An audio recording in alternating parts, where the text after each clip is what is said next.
Yan ka, then dapat kumuha ng DNA para malaman kung sabog o hindi. O ito, pakinggan naman natin to. Itong na to. May bagong lumabas. Ito si Abalos ay nag-conduct ng kahapon, ng marcha. Yung bida. Kasi yan yung niya nun bida. Mga bida daw sila, bida-bida. O mga mamamayang hindi daw sila mga nagdodroga, ganyan. So nagmarcha-marcha sila dyan. Tapos, ipinagtanggol niya si Bongbong. Sabi nito ni Abalos na si Bongbong daw, hindi daw adik. Isa na lang yung kidney. Wala nga kayong maipakitang medical certificate na isa lang kidney ni Bongbong eh. Dati, ang hinihingi natin, kasi sobrang ka-fake newsan kasi nito ni Claire Castro, nabanggit niya na isa na lang yung kidney ni Bongbong. Isa na lang kidney, inom pa ng inom. Hindi ba? Isa na lang kidney, tapos party ng party. Di ba? Utang may mga ganun, may mga ganyan pa kayo. Malabo yan, isa na lang kidney niyan, may hika pa yan. Paano yan mag-cocaine? Tanginan nyo. Natural yan nga. Sabi ko nga sa inyo, walang kriminal na aadik, walang kriminal na aamin at walang adik na aamin na adik siya. Wala sir, ito matindi dahil hindi kayang i-deny ni Bongbong ito personally. Kasi nga, when you deny it, you have to show proof na talagang hindi ka adik. Magpapadrug test ka. And the fact na Bongbong Marcos doesn't even want to deny it, may mga tao na mga nasa paligid niya na babagsak kasama niya ang nagtatanggol sa kanya at nagsasabi, nagbibigay ng justification sa mga tanga-tangang Pilipino na mga follower nila na hindi pwede si Bongbong adik, malabo yan. Ulul, may kilala nga ako, putol na yung paa adik pa eh. Na nga, bawal na nga yung asukal dahil naputulan na ng paa sa diabetes. Putsangin na, nagkikake pa eh. Nagso-soft drinks pa. Tatay ko nga, tigas ng ulo eh. Bawal na nga yung tatay ko sa matamis. Bawal sa kanin, kain pa rin ng kanin. Pagka-addict ka, alam mo, kapag ka-addict ka, putangin na walang kapansanan sa addict. Walang isa-isang kidney sa addict. Walang hika-hika, basta addict. Dami kong kilalang may hika, nagchochonki eh. Nagsasasabi mo. May mga ganyan pa kayo. So ito si Benhar Abalos, nangiwi din ng ngiwi. Kaklase rin niya yata to. Ito si Benhar Abalos na natalo nung eleksyon sa sobrang kayabangan. Nag-iiyak pa nung natalo. Putya ngayon, lumalabas, nagbabalik para ipagtanggol yung kaibigan niya. Yung kaibigan niya ngiwi, pareho silang ngiwi, ganun ng ganun. Para may mga baterya, mga panga ng mga to eh. Sinasabi niya na na hindi daw pwede si Pangulong Marcos mag-drugs. O sige, pakinggan nyo. Look at how he answers question. Look at his demeanor. Yan ba isang drug addict? Oo. Nakikita niyo daw ba kung paano sumagot si Bongbong? Yan ba ang addict? Oo. Ganyan yung walang direksyon yung pinagsasasabi. Ito yung topic, biglang nawawala, biglang tumatalon. May sentence siya, hindi niya matatapos. Iba na naman yung topic niya. Utal-utal. Abadi. Alamano. Ang aking puso, ang inyong pagkaalamano. Anong alamano? Tanginan niyan, tinatanong, utal-utal. Walang masagot. Nung bumagyo, anong gagawin natin? Ganun magsasagot. Putang ina, Benhar Abalos, meron ka bang social media?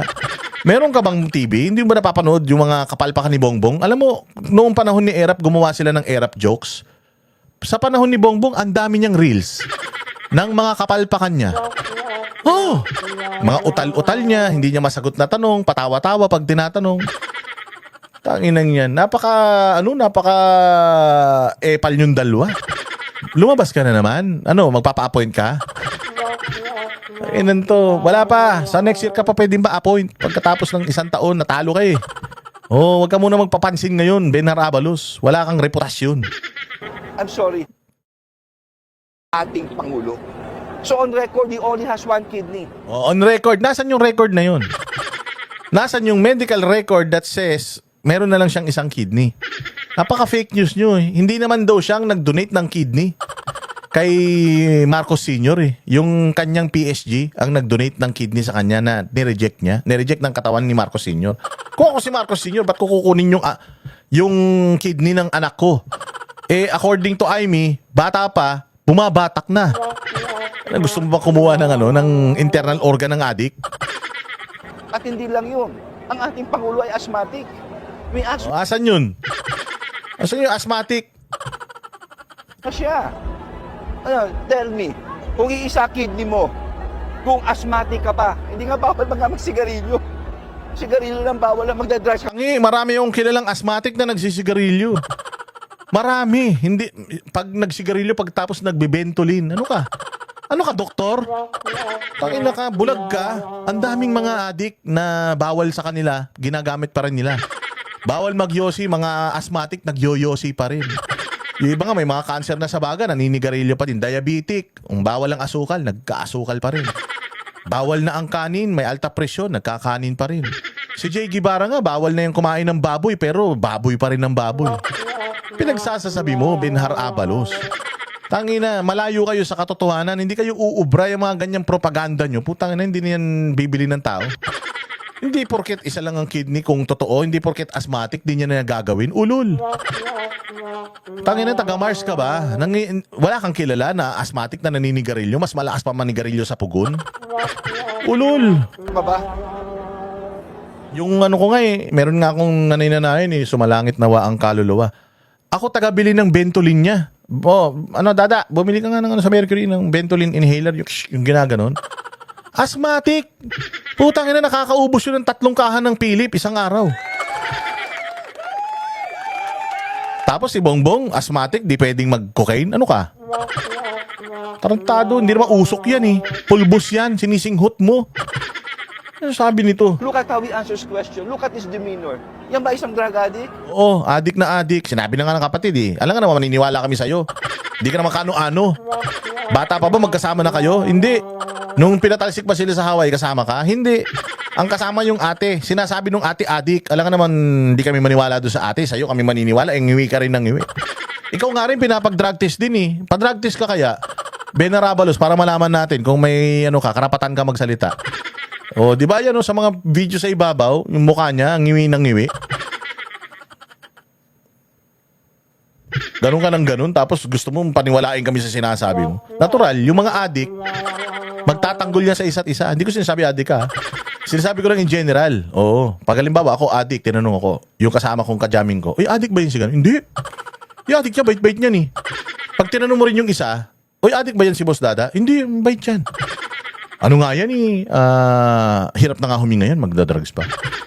Hindi ba magtatanggol-tanggulan niyang mga yan? Ganyan ang style. Hindi na kaming paandaran. Walang hiya kayo. Wala kayong sa amin. Wala kayong sa amin. Paano sumagot to si Bongbong?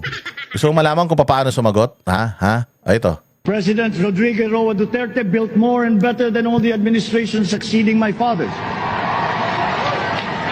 Nagpapasalamat din kami kay Pangulong Duterte sa kanyang tuluyan at matibay na suporta sa karapatan nga ng aking ama na mailibing sa libingan ng mga bayani. Alam mo, Hindi ba? BM, bangag ka talaga. Bangag daw. Sabi ni Rowena Guanzon, bangag. Bakit? Tinan mo, iba-iba yung sinasabi. Nung una, ang galing-galing ni Duterte. Nung una, nagpapasalamat kay Duterte. Ngayon, galit na kay Duterte. Traidor. Alam mo bakit? Ang adik, Benhar, makinig ka. Ang adik, walang sinisino yan. Ang adik, walang pamilya, walang kamag-anak, walang kaibigan yan. Ang kaibigan ng adik, yung adik din. Ang kaibigan, actually, kahit nga adik, hindi na rin yan kaibigan, kakompetensya na yan kasi ang lakas umigop Oo, ang kaibigan ng adik, yung nagkokonsinte sa kanyang kaadikan. Ang adik, kahit sino tatablahin yan. Ang adik, nanakawan kahit kamag-anak. Nire-rape nga mga lola nila Nanay nila nire-rape nga, kapatid nire-rape. Ganyan ang adik. Walang walang katinuan. Tingnan ninyo. Kung hindi adik yan si Bongbong. Sabi ni Aimee, hindi ako nagsabi, si Aimee may sabi kung hindi adik, tingnan mo pinagsasasabi niya dito. Papasalamat tayo kay Digong sa dami ng mga nagawa niya, build. Tapos biglang na ngayon, di ba? Lagi si Digong may kasalanan sa kanya. Naging kaaway niya na. Di ba? Na matapos may palibing yung tatay, matapos siyang matulungan na mailagay sa posisyon ng mga Duterte. Anong ginawa niya sa mga Duterte? Tinraidor niya. Bakit tinraidor? Kasi nga walang konsensya. At ang mga adik, walang konsensya yan. Maniwala kayo, ang adik, walang konsensya yan. Lagi niyong tatandaan yan ganyan ang ang style ng mga ito. Huwag kayong magpapaniwala dyan. Walang hanggang ngayon sabi ko nga sa inyo, from now on until 2028 mga bossing, ang panawagan natin, transparency and accountability. We are not kumbaga advocating na mag regime change. If gumalaw ang langit at magpalit ng liderato sa Pilipinas, tatanggapin natin ng maluwag yan. Langit na ang gumanap eh. Pero tayo, yung mga panawagan natin araw-araw, yung mga batikos natin yan araw-araw, we are just opening yung mga isip at mga mata ninyo sa sitwasyon natin ngayon. And kung magtatalaga pa tayo ng panibagong mga leader ng bayan natin na ganito ang kapasidad, wag na tayong umasa. Wag na kayong umasa na may mangyayaring maayos, maganda sa Pilipinas kung papayag tayo maghalal ng mga ganitong mga tao sa gobyerno. Wala nang pag-asa yan pagka ganyan. Kaya kaming ginagawa namin is para lang malaman ninyo kung paano tayo hinahayop, para lang makita ninyo kung paano kademonyo itong mga ibinoto ninyo. And I hope that we will not commit the same mistakes again in come 2028 elections.